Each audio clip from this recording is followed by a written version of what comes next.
What's up, everyone? Alright, so kind of following up on the previous video of how to build up a fiberglass stock. Got the same stock here. Now, since the last video, I have finished the sculpting of the areas I'm building up. So the cheek weld has been raised. Palm swell with finger grooves has been added, and then the forearm has been made a little bit larger and more flat on the bottom. Nothing too drastic.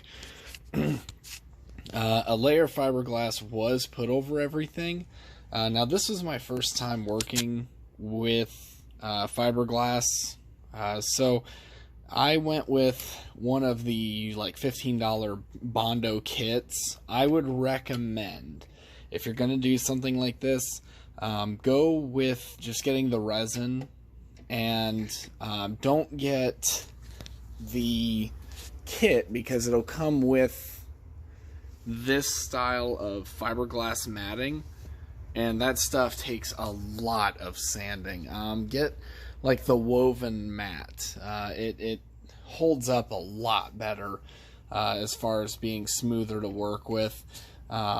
So this doesn't have a total coverage of fiberglass. It's not like a shell. But what it does have is going to be more, it's got a layer of fiberglass to keep the areas I've built up somewhat protected. Now you will see a layer of Bondo over the fiberglass. That's just a thin layer to fill in some areas where it got kind of wavy. So it's not a thick layer. It's not building anything up. It's just more cosmetic than anything. So I'm really not worried about that. The next step has been to actually install the reinforcement chassis, if you will. So that metal piece I showed you in the previous video, I've already bedded it in place, and literally I just put some, I just sanded the inside of the stock channel and then clamped it in place with the C-clamps that you see here. I clamped it in 3 places, and I mean, it's not coming out. I used the JB Weld, just the steel reinforced epoxy. This stuff works awesome, especially if this is your first time doing this kind of big thing. Marine Tex is a really good product, and then there are good epoxy bedding kits out there specifically for working with guns. The Marine Tex is more for boats and stuff, but for small projects or your first time doing it, I would say get 1 or 2 of these. And these kits right here, 1 or 2 of these will do one of these will do a reinforcement job. If you're not doing anything else, one of these will more than take care of it. I've used less than half of this set of that tube, and I've gotten I'll be able to get all of the reinforcing done, and I'll be able to fill in the selector cutout. Now, I haven't filled it yet, but as you can see, I've kind of walled off the selector cutout, and this is super easy to do. If this is something you just want to do to a fiberglass stock, it's a super easy thing to do. I took 2 playing cards that I happen to have, and then I took some brown shoe polish, and I just basically put a light coat of shoe polish, and that's just going to keep, the shoe polish is just going to act as a release agent, just to kind of keep the cards from sticking to the epoxy, or the epoxy to the cards.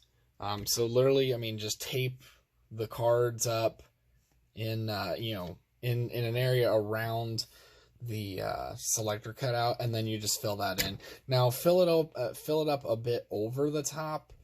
You can always sand it down, but it's easier to do this in one shot than anything else. So I'll post a video after this showing the next step, and you'll see how this turns out. But right now I do have the bottom plate is installed.